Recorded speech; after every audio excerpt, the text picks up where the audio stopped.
For 50 years, the healthy choice was cut the fat. But the advice that built that belief was shaped, in part, by the sugar industry, to protect the one ingredient it didn't want you blaming. Heart disease was killing Americans in record numbers, and scientists were split on the cause. Two suspects sat on the table: dietary fat and sugar. So the sugar industry's trade group made a move. It quietly paid a team of respected Harvard scientists to review the evidence. In 1967, the review landed in a respected medical journal. Its verdict: fat and cholesterol were the danger. Sugar was waved through. Here is what stayed hidden for almost 50 years. The funding was never disclosed. It wasn't a search for the truth. It was a verdict paid for in advance. One of those paid researchers helped write the United States' first official dietary guidelines. The bought science became the rule. The low-fat era was born, and to make low-fat food taste like anything at all, manufacturers stripped out the fat and poured in sugar. The healthy foods on the shelf were often loaded with it. The thing they'd steered you away from blaming was now in almost everything you ate.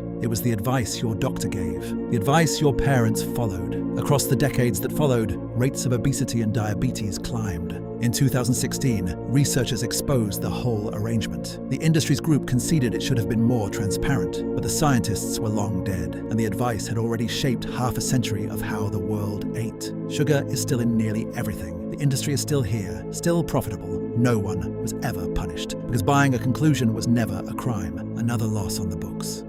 Follow cold capital before the next one gets buried.